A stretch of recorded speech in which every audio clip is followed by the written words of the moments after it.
Israel Keyes was a name unknown to most, yet he harbored secrets that would chill the nation. He was a phantom drifting across America, leaving a trail of tragedy in his wake. Keyes was a serial killer, but not one easily categorized. He defied the usual patterns, making his crimes even more terrifying.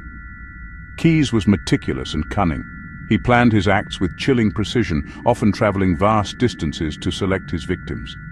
This randomness added to the terror. No one could predict where he would strike next, who would become his next victim. The authorities eventually apprehended Keyes, but his capture only deepened the mystery. He confessed to a string of horrific crimes, but his full body count remains unknown. Keyes took his own life in prison, leaving a legacy of unanswered questions and lingering fear. This essay delves into the dark world of Israel Keyes.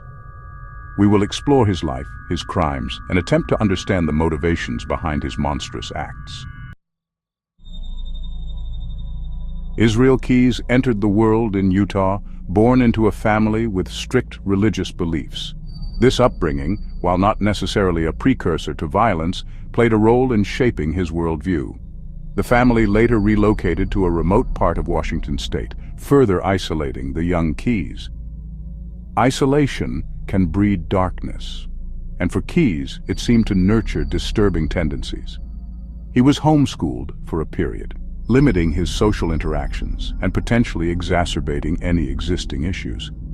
Even at a young age, there were warning signs. Keyes developed a fascination with fire, often setting blazes for the thrill of destruction. He began torturing animals, a chilling foreshadowing of the cruelty he would later inflict on humans.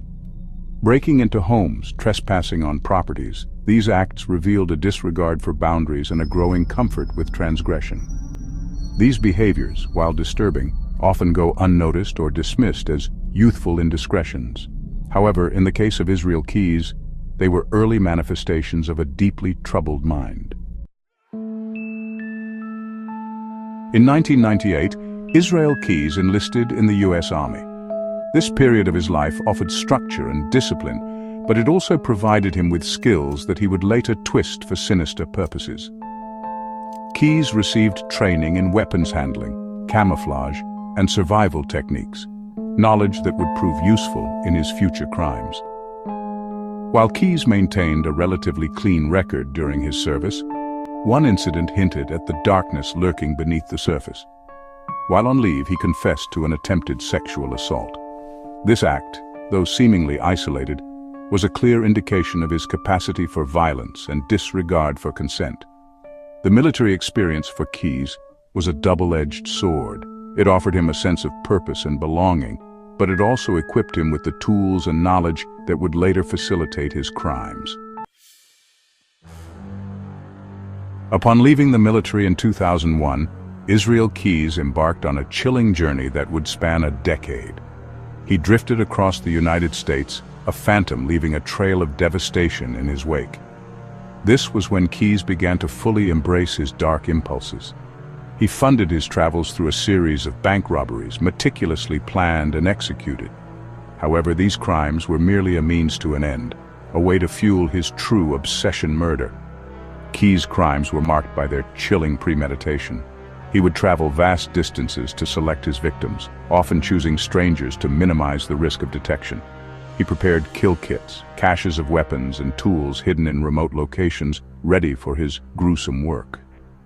This methodical approach, combined with his unpredictable movements, made Keyes a nightmare for law enforcement. He was a ghost, appearing and disappearing at will, leaving behind a trail of shattered lives and unanswered questions. Section 5 calculated chaos, modus operandi, and financial motives. Israel Keyes operated with a terrifying blend of meticulous planning and seemingly random violence. He would meticulously research his potential victims, studying their routines and vulnerabilities. However, he also embraced a degree of spontaneity, choosing targets of opportunity when the situation arose. This unpredictable nature made him incredibly difficult to track. He would often travel thousands of miles between crimes, using aliases and disguises to avoid detection.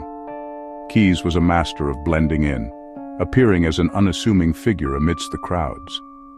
While the thrill of control and the act of killing itself undoubtedly motivated Keyes, Financial gain also played a role.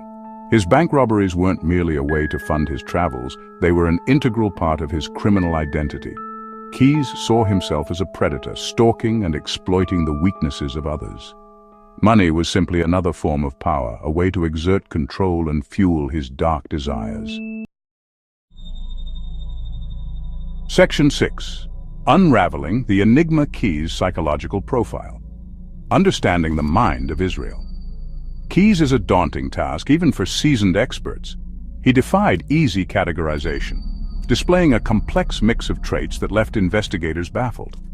Keyes seemed to relish the challenge of staying one step ahead of law enforcement, meticulously covering his tracks and offering conflicting information. He studied the methods of other serial killers, immersing himself in the world of criminal psychology. This morbid fascination wasn't merely academic.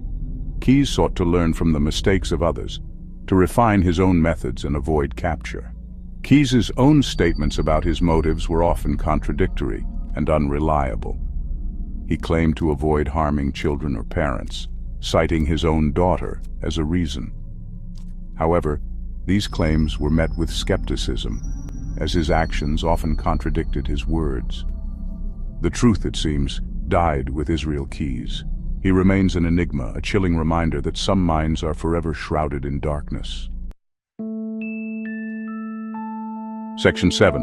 The Samantha Koenig Case, a chilling example.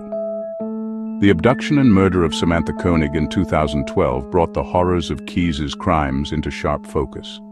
Koenig, an 18-year-old barista, was abducted from her workplace in Anchorage, Alaska. Keyes's meticulous planning and callous disregard for human life were on full display in this case. He had traveled to Alaska specifically to commit a murder, even constructing a soundproof torture chamber in a shed he had rented months earlier. After abducting Koenig, he subjected her to days of captivity and abuse before eventually killing her. Keyes then staged Koenig's disappearance to mislead investigators, demanding ransom money from her family even though he knew she was already dead. This act of cruelty highlighted his sadistic nature and desire to inflict pain beyond the grave. The Koenig case, while just one of many attributed to Keyes, exemplifies the depravity of his crimes and the calculated cruelty with which he operated. Section 8. A Profiler's Nightmare. The difficulties in understanding Keyes. Israel. Keyes presented a unique challenge for FBI profilers.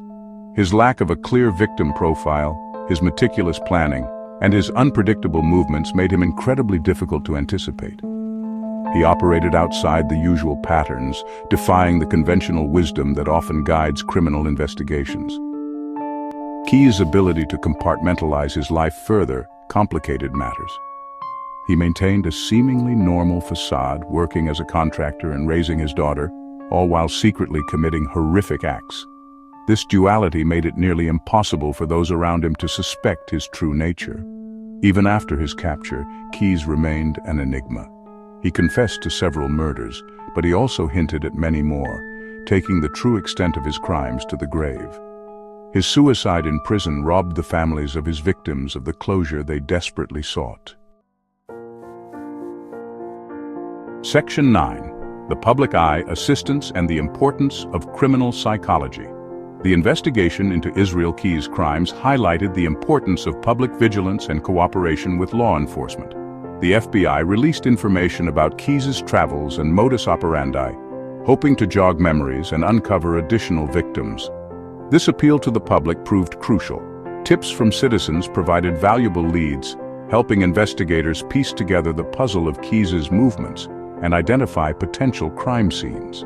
The case demonstrated that even the most meticulous criminals can leave traces, and that seemingly insignificant details can hold the key to solving complex investigations. The case of Israel Keyes serves as a chilling reminder of the importance of studying criminal psychology.